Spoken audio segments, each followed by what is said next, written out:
Welcome to Zain Live, where everything is discussed and nothing is censored. I'd like to welcome you with the Islamic greetings. Assalamu alaikum. Today we have a very special guest, a prominent Islamic scholar, globally recognized, a PhD scholar, and also the founder of International Open University. We have with us today Dr. Bilal Phillips. Welcome to our show, Dr. Bilal Phillips. This is Zain Khan. It is a pleasure having you on our show, sir. Wa alaikum salam wa rahmatullahi wa barakatuh. My pleasure to be with you today.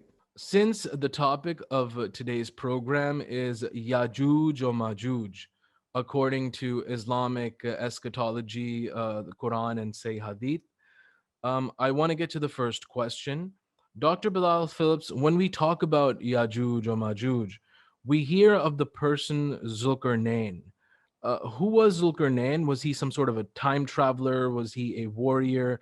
Was he a conqueror? Who was Zulkernane? Bismillah. Wassalatu wassalam ala rasulillah. Well, first and foremost, Zulkarnain, we have very little information about. You know, as you mentioned, was he a time traveler? Or, whatever thoughts that we have today. Realities is we don't know. He pops up in Surah Al-Kahf because the Meccan pagans had wanted to put some questions or to challenge Prophet Muhammad ﷺ whilst he was still in Mecca. So they went to Medina and they met up with the rabbis there, who had more knowledge about Christian theology, Jewish theology, whatever. And they gave them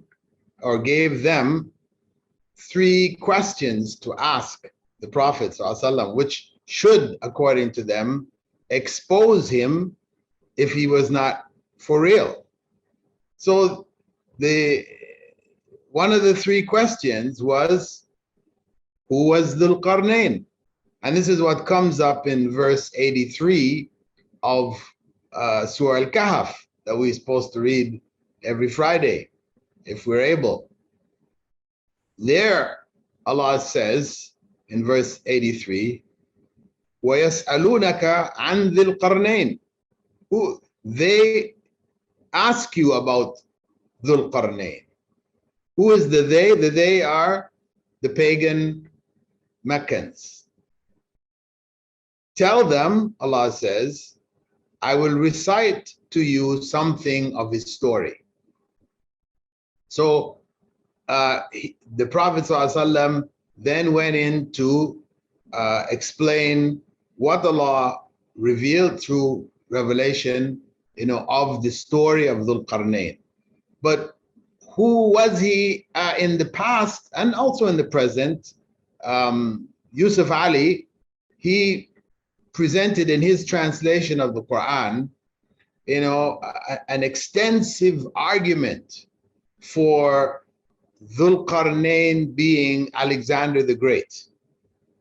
And yes, there are similarities connected, and he connects all the points and that. But in the end, the bottom line is that Zulkarnain was a righteous believer, a leader, a conqueror, a traveler. But first and foremost, he was righteous.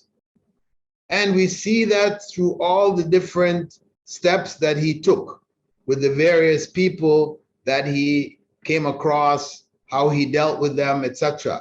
He was a righteous ruler or conqueror, or whatever title you want to give him. Alexander the Great was a pagan. He was, a Greek, pagan warrior who worshipped idols. So there's no matter what evidence you bring, it contradicts the description which the Quran gives of Zulkarnain. So there's no way that Alexander the Great could be considered to be Zulkarnain. I want to get to a very technical question. How did Zulkarnain come across or meet the Yajuj or Majuj? Okay, before going into that, I would just add that the name Zulkarnain, what did it mean? What did it come from? A qarn normally is a horn. The horns on the heads of the animals is called qarn, same thing. But qarn also linguistically refers to the top of the head, the very top, highest point on your head. That's also called the qarn al-ras. And Ali ibn Abi Talib, the cousin of the Prophet ﷺ, he narrated authentically that Zulkarnain was given this name because he was, as he was engaged in spreading the message of Islam in the regions that he went to, he was struck on the top of his head and killed. Actually, he died. Then Allah brought him back to life, and he continued to spread Allah's word until he was struck again a second time and he died, and that was it. There was no coming back. So this is where the title, the name came from, that he was hit on his head, killed by being struck on his head twice. Yes, I was asking, how did Zulkarnain come across or come to meet the Yajuj or Majuj? Okay, well, on his journey, he came across people who complained to him about Yajuj and Majuj having, harmed them, attacked them, etc. They suffered from them. So they asked Zulkarnain to help them to build a wall which would block them from harming those people. We don't know who those people are. We just know that they made this request, and Zulkarnain accepted their request. They offered to pay him. He didn't want any money for it. This was what power that Allah had given him in terms of construction, etc. And he constructed a wall which would keep them at bay. Dr. Bilal Phillips, when we talk about the wall Zulkarnain built, the question arises, how is it possible for an individual, either a conqueror or a warrior, to build such a wall? I mean, doesn't this require special powers? Well, we don't really know exactly what he did, beyond saying that he built a wall. How that wall was, how thick it was, how high it was, where it was, we don't know. We don't have that knowledge. So, those who speculate as to how there could be a wall holding back Yajuj and Majuj, and we didn't actually go into who they are, But anyway, enough to say that how it could be somewhere on the earth, we've got satellites now, mapping out the whole earth. They've covered virtually everywhere, virtually, but not everywhere. But they've covered much of the earth in their mapping. So where are these people? Where is the wall? Allah knows best. We're not going to get into, some people are saying, one of our brothers said recently that actually Yajuj and Majuj are zombies. We don't need to go there. You know, we don't need to go there. I mean, zombies aren't real. It's nonsense anyway. The reality is that we can only base our understandings and our discussions around what the Prophet ﷺ has informed us directly himself through the authentic hadiths, or his companions narrating from him or explaining, giving their additional explanations, because that would have been drawn from what they understood from him, or from the Quranic verses themselves. That's where we're limited. What are the origins of the Yajuj and Majuj according to the Quran and say Hadith? We don't know. We know that there are people, in the scriptures of the Jews and the Christians, it's confused. Are there people, or is it a person? It's unclear. In the Old Testament, in Ezekiel, the Old Testament, Gog is an individual and Magog is his land. So the text which refers to Gog and Magog is really Gog from Magog. That's how it was used. But later on in Jewish tafsir, it shifted from Gog from Magog into Gog and Magog. And that's how it went into Christian writings in the Revelations of John, and describing the ending of times, among the signs of the ending of the world. So that's where it is in their scriptures. For us, in terms of who they are, well, the Prophet ﷺ described them as being short in stature and having faces like flat shields. Flat faces, instead of protruding, with noses protruding out and other portions of the face, rounded or pointed. It was flat. Okay? And the people who have those kinds of features, are what they call the Mongoloid regions, the Mongoloid people, the people of China and Mongolia and related countries. And as a result of that, some Muslim scholars speculated that Yajuj and Majuj were really Genghis Khan and his hordes that in the 13th century, poured out of Mongolia and China and devastated the world. They massacred, genocide, streets flowing with blood. Modern estimates go from 4 million people being killed, in the various cities that they hit, to as much as 40 million. It was a massive scene of destruction for years.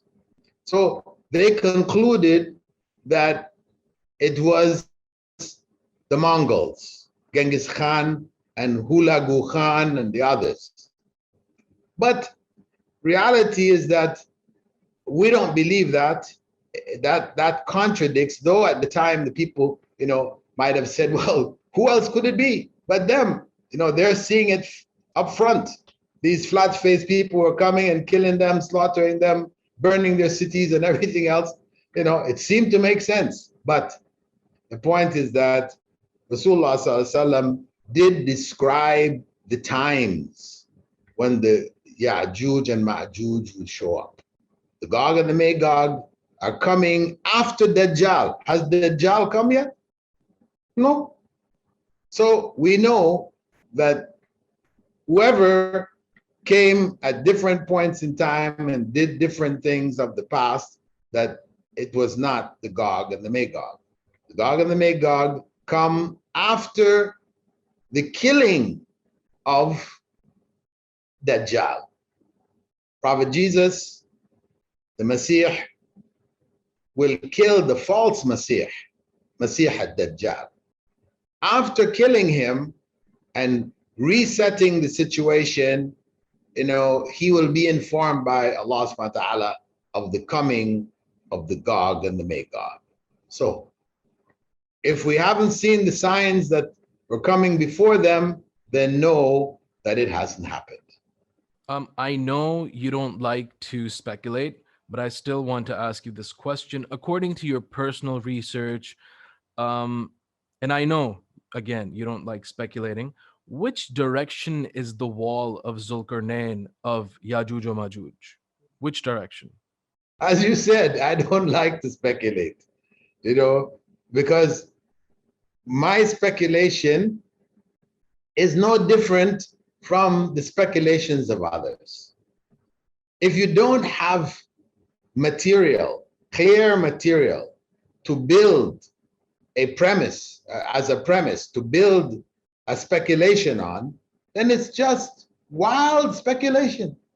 And there are plenty of people out there that enjoy doing that, and people enjoy, hearing the stories of, whatever that people tell in these matters. But for myself, I stick with what Rasulullah ﷺ said, what Allah subhanahu wa ta'ala said, what the Sahaba explained. That's it. I don't need to go any further because there is nothing out there to speculate on. How will the Yajuj and Majuj emerge in the end times? Well, the Prophet ﷺ had explained that when the Dajjal dominates the world, and again, Dajjal is also a figure of speculation. Some people think Dajjal is, the television, because he's described as being one-eyed. Well, actually, it's not one-eyed. People use that. He's blind in one eye, right? So he has one functioning eye. So they say that's the television. Television screen is like one big eye looking at you. So that's where they go. But this is not Dajjal. Dajjal is a person. The Prophet ﷺ describes him in physical terms and even said that he looks like so and so, a person from such and such a tribe. This is a man, a human being. Anyway, the point is that after Dajjal is defeated by Prophet Jesus, alayhi salam, and his followers are settling down to take control over the areas that they were in, Prophet Jesus will be informed that the Gog and the Magog are on the way. And he will be told that there is no way of defeating them. They can't be defeated. So, along with this, Prophet Muhammad ﷺ described what's going on in the region where the Gog and the Magog exist. That wall which had been built by Zulkernane, which they would try time and time again to break a hole through. They would reach a point where they would get some light from the other side, but when they would come back the next day to continue their work, it would be closed again. So this was just a continual effort that they made, and they were not able to finish the job. So time is going to come, and that is the time when Prophet Jesus has killed Dajjal. At that time, the hole will be the opening for the demolition of the wall. And once they demolish the wall, then they will attack the earth in hordes, like wave after wave. And the Prophet ﷺ described that they would pass by rivers and streams and lakes and just take all the water from all of the places that they pass by. They will just use up all of the water through drinking. What destruction would they cause on earth in the end times on Yom al-Qiyamah or near Yom al-Qiyamah? Well, what was described is that they would fight. Of course, people of the earth will try to withstand them, to block them, to stop them. And they will just be defeating, armies and peoples left and right. And they will reach a point where they've beaten everybody. Nobody else left on earth to meet them, to fight against them. And then they will turn to the sky and turn their weapons towards the sky. And they will fire into the sky what are described as arrows and lances. Of course, Allah knows best, what instruments they will use at that time, but they will be like arrows and lances. And these weapons will fall back to earth covered in blood. And they will say that they've killed the beings of the sky. And some will even say, we killed God. God is dead. We've killed him. So it is up to that point that they will reach. Having defeated the world is submitted to them, and they are now turning to what is beyond the world, claiming to even kill what is beyond the world. Nothing can stop them. At this point, of course, Prophet ﷺ told us that Prophet Jesus would take refuge with his followers, those who were with him in the fight against Dajjal, etc., stayed with him, that they would take refuge in Mount Tur. And they would hide out there. And when the Gog and the Magog reached that pinnacle of power, Allah will send some worm-like creatures that would bore its way into their heads from the back, from their neck, the back, boring into their brains, and it would just wipe them out like a plague.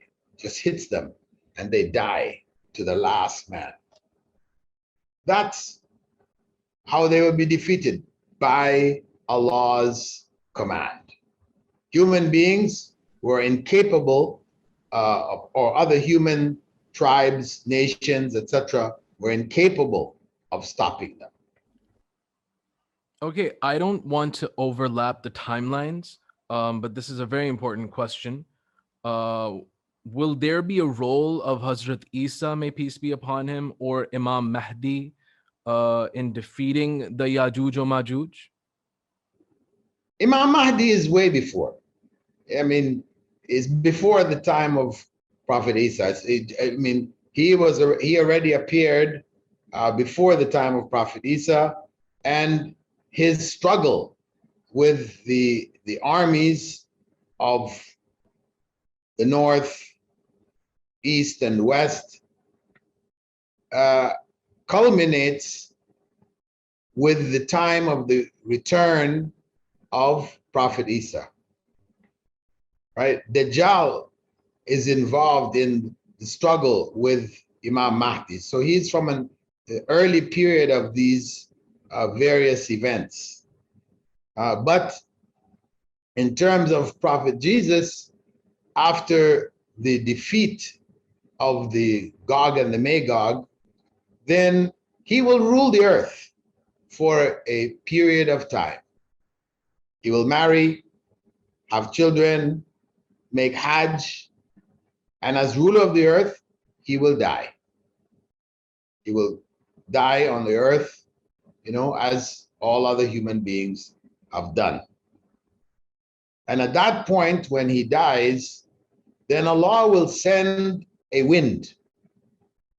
And that wind will pass, around the bodies of the believers, swarming. The Prophet ﷺ,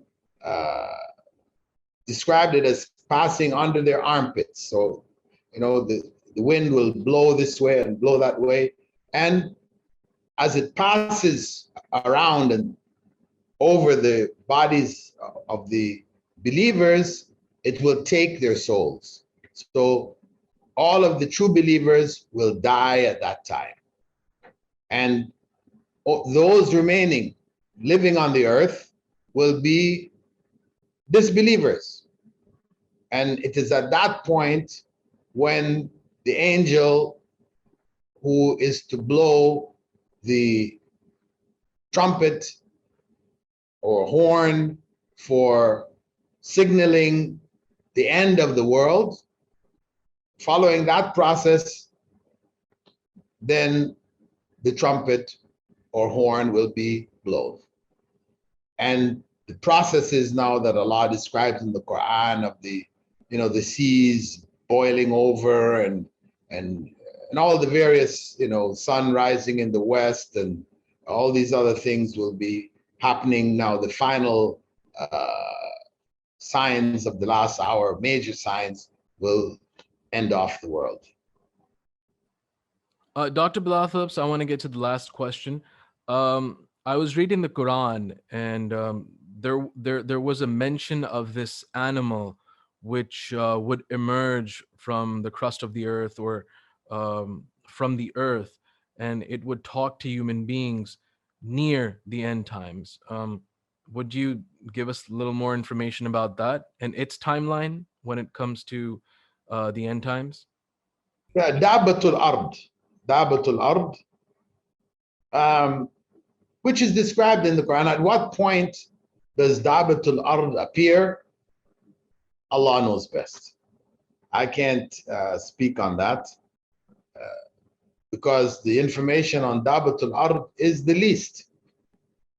But what it is that this creature will come from the, you could say, the belly of the earth, will come out and speak to the people. This is among the final calls for people to accept Allah before the ending of the world. But at what point exactly does it fit in? Is it while the Yajuj and Majuj are happening, or is it in the time of the Dajjal, when the Dajjal is strong and conquering, and he will pop up, though the Dabatul Ard will pop up at that point? Allah knows best. Dr. Bilal Phillips, it was such a pleasure having you on the show. Would you want to give any last message to our viewers and audience? My pleasure to be here. But let me just add a point or two that, when Allah has told us about all of this, He has told us about it through the Prophet ﷺ, for us to take lessons from. So it's not just, a history lesson for the future. It contains lessons for the present. And that's what we need to take out of it. Whether we're dealing with Zulkernane and how Zulkernane dealt with the people that he came across, you know, judging righteously, uh, providing help, building the wall. You know, this is also calling us to being helpful to those around the world that are in need of help. Whether they're people who are, as mentioned in the Quran, you know, who didn't have any clothes, they didn't have any means of covering themselves. You know, he provided the means, he supported them. So this also calls us to follow the way of Zulkernane in terms of helping others, not utilizing one's strength and power, etc., to dominate and subjugate others, you know.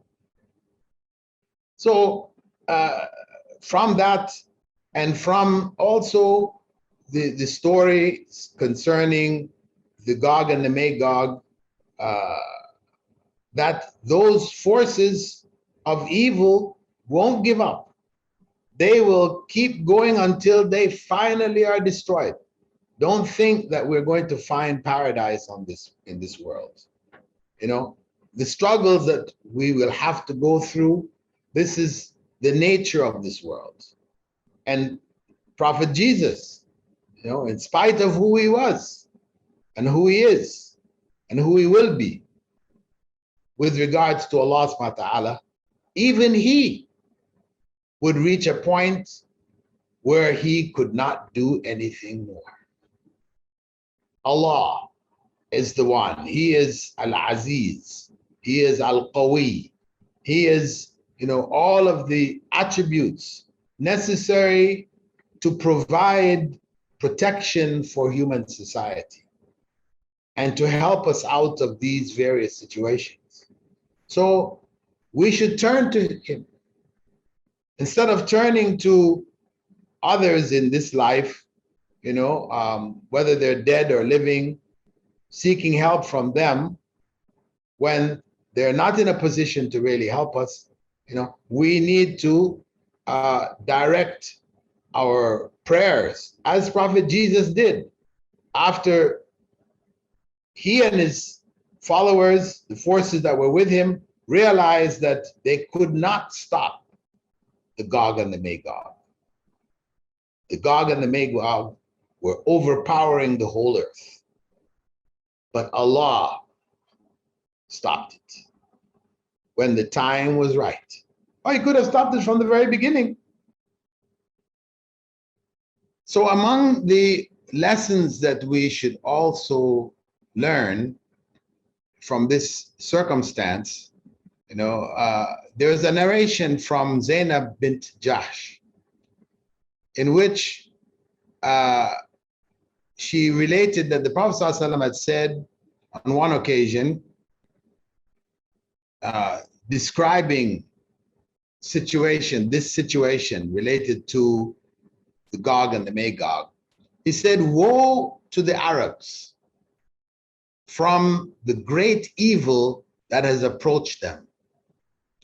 Today, a hole has been opened in the dam, in the wall of the Gog and the Magog. A hole like this. And Zainab asked him, O Messenger of Allah, shall we be destroyed even though there are righteous people among us? And he replied saying, yes, if evil deeds become plentiful,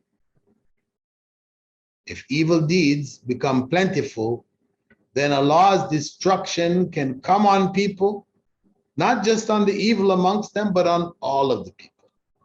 The good who are in their midst will be destroyed at the same time.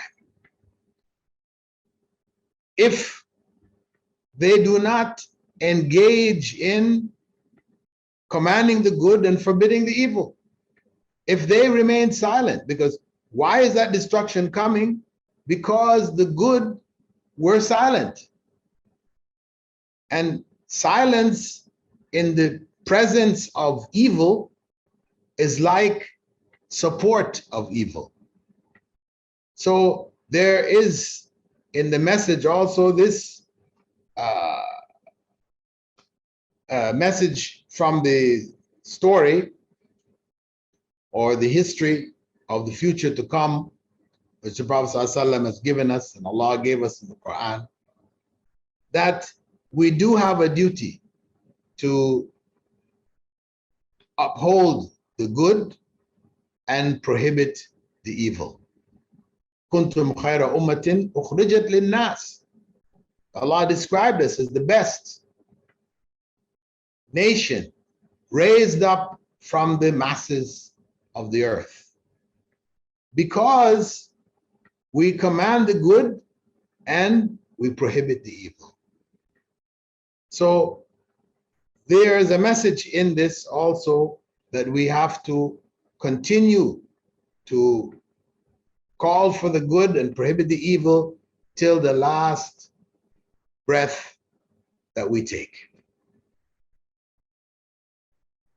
And there are many others that could be taken, lessons that could be taken from the story of Yajuj and Majuj. But I'll just say generally, whenever we hear these types of stories about times to come or things which took place in the past or whatever, we should always try to find the message in it. There is an underlying message. It's not just a story. Just like when we read the life of Prophet Muhammad ﷺ, it runs like a story, but there are messages at every stage. There are lessons to be learned. There is an example there, and we should try always to find it and go beyond the surface story and dig deep and find the essence of why these stories were told. Barakallah fikum. Thank you so much, Dr. Bilal Phillips, for being on Zain Khan Live. It was a real pleasure having you. My pleasure to be with you, and I pray that this session has benefited your audience, and Allah will give you a long life to continue to organize such programs for the benefit of the Ummah. May Allah accept our sacrifices and our living and our dying for Him. Ameen. This was Dr. Bilal Phillips, a prominent Islamic scholar, globally recognized and academic, the founder of International Open University. We were discussing a very important topic when it comes to the end times and Islamic eschatology, the Yajuj and Majuj. Dr. Bilal Phillips clarified a lot of our misconceptions, and he gave us references of the Quran and say Hadith. He explained to us the reality of Yajuj and Majuj. Until the next episode of Zain Khan Live, keep on watching Zain Khan Live, where everything is discussed and nothing is censored. Assalamu alaikum. Take care. Goodbye.